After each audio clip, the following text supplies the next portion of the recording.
Bonjour tout le monde, pour cette 10e émission de l'année, vous allez être servis. Vous découvrirez notre toute nouvelle rubrique qui s'intitule Les Bulles grâce à Thibaut. Vous l'aurez compris, cela va évidemment parler de BD. Ensuite, pour le plat du jour, Astrid et Kevin viendront nous parler d'une web-série se nommant 5 minutes pour sauver le monde. Et pour finir cette 10e émission de l'année, Valandra présentera un nouveau manga qui se nomme Sankaira, Adorable Zombie. Et c'est parti pour une nouvelle émission. Thibaut est présent sur le plateau de Croque Lecture et il sera le premier à apparaître dans la nouvelle rubrique parlant de BD. Bonjour Thibaut, peux-tu nous présenter ton livre pour l'inauguration des Bulles ? J'ai l'honneur pour débuter cette rubrique, Les Bulles, de vous parler de Moi René Tardy, prisonnier de guerre au Stalag de B. Elle a été réalisée par Jacques Tardy, à qui on doit les séries Adèle Blanc-Sec ou Nestor Burma. Sur un sujet plus historique, il a aussi réalisé la BD intitulée C'était la guerre des tranchées. Voilà une bonne trentaine d'années que Jacques Tardy marque son empreinte dans la bande dessinée contemporaine.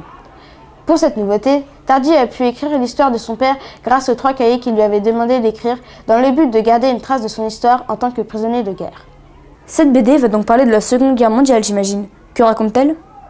Dans cette histoire, le narrateur n'est autre que Tardy lui-même qui raconte l'histoire de son père parti au Stalag après avoir été capturé par les Allemands. Après, son père nous raconte par le biais d'un dialogue avec son fils les conditions de vie des détenus, leurs mauvaises conditions de vie au quotidien, leur occupation, etc. Après une partie présentant rapidement la jeunesse de son père, le lecteur découvre la guerre. En effet, René Tardy était pilote de char, et non de tank, vous comprendrez en lisant la BD. Puis, une fois arrêté, il est envoyé dans un camp de prisonniers, le Stalag de B. Ce récit historique nous permet de mieux imaginer ce qu'ont pu vivre les prisonniers de guerre français, italiens, polonais et américains et de nombreuses autres nationalités qui ont participé à ce conflit. Nous suivons directement l'histoire personnelle de Tardy, mais elle est pourtant si commune à tous les prisonniers, qui étaient environ 1 600 000 en comptant tous les prisonniers dans tous les camps de travaux forcés. Nous y découvrons aussi les petits combats des prisonniers vécus au quotidien pour entraver les obligations qu'ont les Allemands, comme par exemple faire l'appel. On y voit aussi comment le père de Tardy tente de s'évader, ce qui n'était pas aisé. Enfin, nous y apprécions les petits moments de bonheur, notamment comme se forme tout de même l'amitié entre Allemands et détenus, ou comment s'organisent des fêtes pour égayer le quotidien des détenus qui espèrent une seule chose, la fin de la guerre pour enfin rentrer chez eux. Le scénario est intéressant, et toi, tu as apprécié cette BD ? J'adore les récits historiques, c'est pourquoi j'ai bien entendu adoré cette bande dessinée qui traite de la Deuxième Guerre mondiale. Côté BD, les dessins ne sont pas faits dans le détail, dans le but de passer un concours de meilleure qualité, mais ils permettent tout de même de visualiser les conditions et les traitements subis par les détenus et à quoi ressemblait l'intérieur des habitations dans les camps de prisonniers. Pour les connaisseurs et ceux qui apprécient les dessins de Tardy, vous ne serez pas déçus. Pour les autres, vous serez sans doute plus partagés. Pour ce qui est de la mise en page, on a ici affaire à 3 grandes cases par page, ce qui est quand même très différent de ce que l'on peut voir d'habitude dans d'autres BD. Ce type de format nous permet de visualiser la scène avec un décor complet. Ensuite, le choix des couleurs est bien choisi. L'utilisation de couleurs vives n'aurait pas eu sa place dans une histoire de ce type. C'est pourquoi l'utilisation de 3 nuances de gris et de rouge pour le début et les éléments importants tels que les drapeaux, etc. sont bien choisis pour souligner le fait que ce n'est pas une histoire joyeuse. Non, on est dans la guerre et tous les affres les plus noirs, vous l'aurez compris. La BD a été mise en couleur par la propre fille de Jacques Tardy, Rachel Tardy, qui a après reçu un prix au Festival des Soliasvilles de 2012 pour sa mise en couleur. L'histoire est construite sur un moule unique. En effet, il y a une discussion entre Tardy et son père, même si son fils n'était pas avec lui à cette époque, ce qui permet d'animer le livre et permet de répondre à nos questions muettes, même si certaines resteront toujours sans réponse, puisque le père de Tardy est aujourd'hui décédé. Ce dialogue entre le père et le fils est acerbe, acide, et donne l'impression qu'ils ne s'entendaient pas très bien. De plus, nous trouvons au début de la BD une préface qui nous permet de comprendre ce qui s'est passé à cette époque, les éléments les plus importants de l'histoire du père de Tardy, mais aussi l'histoire du père de Dominique Grange, épouse de Tardy. Ce dernier a imaginé que leurs 2 pères se seraient croisés dans un camp de transit plusieurs années avant le mariage de leurs enfants. On peut y lire des explications sur les 2 prisonniers qui ressemblent à tant d'autres. Le fait qu'ils soient revenus en France après la guerre avec le déshonneur de la défaite subie en 1940 face à leur père qui était sorti victorieux de la guerre 14-18. En définitive, cette bande dessinée sur la Seconde Guerre mondiale est bien entendu passionnante. On y découvre la petite histoire, celle de millions de prisonniers dans des camps allemands. Par devoir de mémoire, elle devient un incontournable. Merci, Monsieur Tardy. Deuxième rubrique de ce numéro 10, le plat du jour. Astrid et Kevin sont arrivés sur le plateau et ils vont nous parler d'un projet intéressant, 5 minutes pour sauver le monde. Bonjour à tous, nous sommes heureux de vous présenter un tout nouveau type de fiction et donc un tout nouveau type de lecture. Il s'agit d'une web-série, c'est-à-dire une série publiée sous forme d'épisodes chaque semaine sur le site web des éditions Rajo dans le cadre de la collection Thriller. Nous allons vous présenter les premiers épisodes déjà parus depuis le 17 décembre 2012. Il ne vous restera plus qu'à suivre et vous deviendrez rapidement accro. Kevin, cette web-série a l'air intéressante. Peux-tu nous raconter l'histoire ? Dans le premier épisode, Jacob, jeune geek de 16 ans, discute tranquillement avec sa copine Edora lorsque tout à coup son ordi s'éteint. Sur l'écran apparaît alors un chronomètre numérique figé sur 5 minutes et deux icônes en forme de bouton poussoir, un rouge et un vert. Afin de pouvoir retourner sur son ordi, il clique sur le bouton rouge en pensant qu'il éviterait le piège du hacker. Mais au lieu de tout rétablir, le bouton rouge s'enfonce dans l'écran et laisse place à un message « Tu as 5 minutes pour sauver le monde ». Dans le deuxième épisode, Jacob pense que tout cela n'est qu'une mauvaise blague. Au même moment, il entend un bruit sourd. Ensuite, il se dirige vers sa fenêtre et voit des flammes qui dansent sur les villas. Montant vers un ciel noir en haute définition, des gens courent en hurlant afin d'essayer de sauver sa vie et celle de sa mère. Il court la réveiller et se rappelant des consignes diffusées dans son lycée sur la marche à suivre en cas d'attaque terroriste, une pratique régulière depuis le 11 septembre 2001, gagner l'abri souterrain le plus proche. Avant de pouvoir descendre au sous-sol, quelqu'un frappe à la porte. C'est un agent spécial qui se prénomme Katowski et qui est chargé de la protection de Jacob pendant les 5 minutes. Mais cet agent lui arrive aussi qu'il est bien le seul à pouvoir sauver le monde. Dans le troisième épisode, après avoir annoncé à Jacob qu'il est le seul à pouvoir sauver le monde, il le conduit auprès d'un technicien qui lui demande ce qu'il faisait avant que le hacker ne passe à l'attaque. Jacob répond qu'il chatait avec sa copine Hedora. Quelques secondes plus tard, le technicien réussit à obtenir une connexion au réseau afin de régler le problème. Ça a l'air d'être sympa. Quant à toi, Astrid, l'as-tu apprécié ? J'ai vraiment aimé les 6 premiers chapitres que j'ai pu lire de 5 minutes pour sauver le monde. Tout d'abord, j'ai trouvé que le concept de web-série est vraiment très original, car il est encore peu utilisé dans le monde, c'est donc une nouveauté, ce qui plaît au public. Les chapitres sont intéressants et accessibles à tous, car ils sont courts et gratuits. Je pense même que dans quelques années, ce sera une formidable solution d'avenir pour l'édition. Ensuite, j'ai remarqué que chaque épisode était écrit par un auteur différent, ce qui peut donner un aspect nouveau à chaque chapitre. Cela rend l'histoire complète encore plus authentique, chaque auteur peut donc laisser son empreinte et sa petite touche personnelle. Ainsi, Guillaume Lebeau, directeur de la collection Thriller mais aussi auteur, a lancé le projet. Nous aurons normalement la chance de pouvoir l'interviewer au cours de l'année.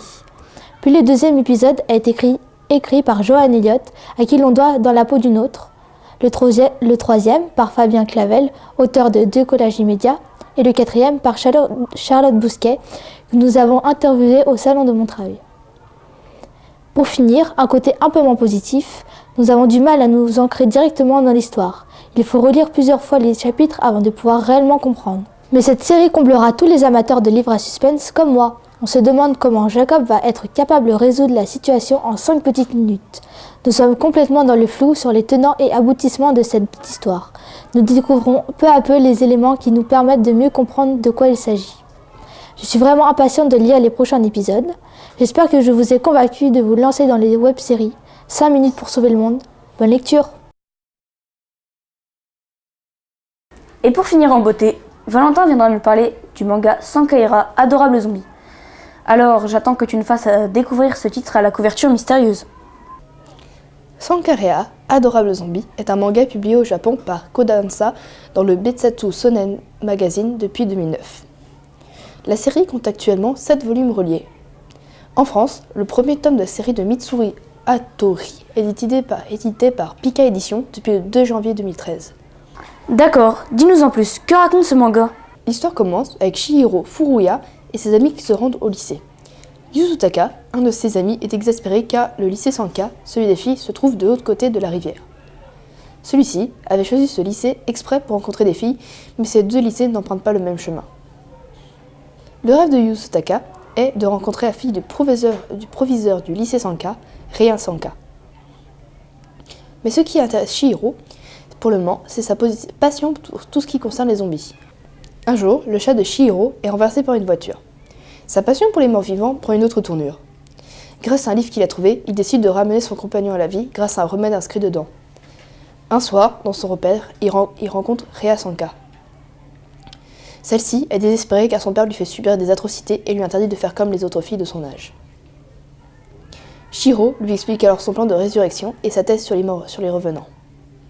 Elle décide alors d'aider Shihiro dans son entreprise.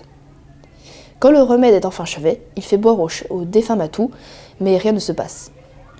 Le soir même, Shihiro raccompagne son amie chez elle, mais M. Sanka s'aperçoit sa fille avec son nouvel ami. Lorsque Réa rentre, elle se fait battre par son père et désormais Réa est interdite de sortie. Mais quels sont ces drôles de grattements dans la boîte où était conservé le cadavre du chat et pourquoi Réa a-t-elle volé un échantillon du remède? Réa veut-elle en finir avec la vie et pourquoi son père la traque-t-elle? Je pense que vous avez déjà deviné la suite de cette série. Un manga mélangeant amour et zombies, intéressant. Et toi, l'as-tu aimé? J'ai bien aimé ce manga mélangeant habilement les aspects sentimentaux, l'humour et la vie quotidienne. On se retrouve donc face à un titre original à la limite entre le shonen et le shoujo. Cela donc une comédie sentimentale réussie. Tout d'abord, les personnages sont à la fois attachants et bizarres. En effet, Shihiro souhaite revivre son chat, mais à côté de cela, l'adolescent a sa passion pour les zombies. C'est étrange, vous ne trouvez pas? Ce personnage m'a beaucoup fait rire, avec ses mimiques et ses réactions notamment en présence de Réa avec qui il ne sait pas se comporter. À ses côtés, Réa, elle aussi, est très attachante malgré les atrocités que lui fait subir son père et sa façon dont elle dissimule sa colère. En effet, elle crie dans un puits devant le repère de Yuura. Réa m'a fait de la peine car son père la maltraite, pourtant elle change peu à peu de caractère après sa rencontre avec Shihiro. Ils vont créer un duo formidable car Shihiro étant tout de même très mystérieux et Réa, vous l'avez deviné, va se transformer en zombie et qui essaie de vivre une vie normale de jeune fille de son âge. Le lecteur donc découvre alors les prémices d'une comédie sentimentale originale. Ensuite, j'ai trouvé les dessins de ce manga assez bien faits sans être renversants. Les personnages et les décors sont réalistes et les expressions sur le visage des personnages sont facilement décrites. Les deux adolescents qui découvrent les premiers sentiments sont souvent troublés et cela se voit. Mais les dessins n'ont qu'une seule ambition, apporter de l'humour au scénario. Celui-ci aborde des thèmes intéressants comme les enfants maltraités, la mort mais aussi la résurrection. Au début, on pense que le plan de Shihiro est tiré par les cheveux, mais cela nous entraîne dans un manga plutôt drôle où l'humour et le second degré tiennent une place importante. J'attends donc avec impatience la suite, qui sortira au mois d'avril prochain. Et voilà, c'est fini pour aujourd'hui. La semaine prochaine, vous ne retrouvez pas Léo, mais Hélène et Amélie pour l'interview passionnante de Suleiman Mbodj qui nous a rendu visite dernièrement sur notre plateau. Allez, à plus les croque-lecteurs!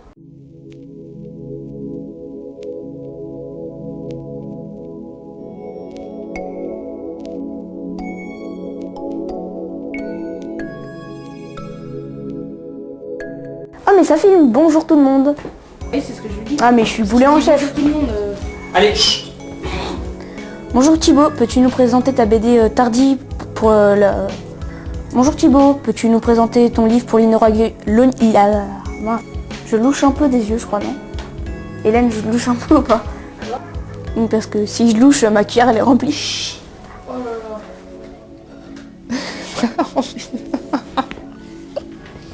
Le bêtisier va être...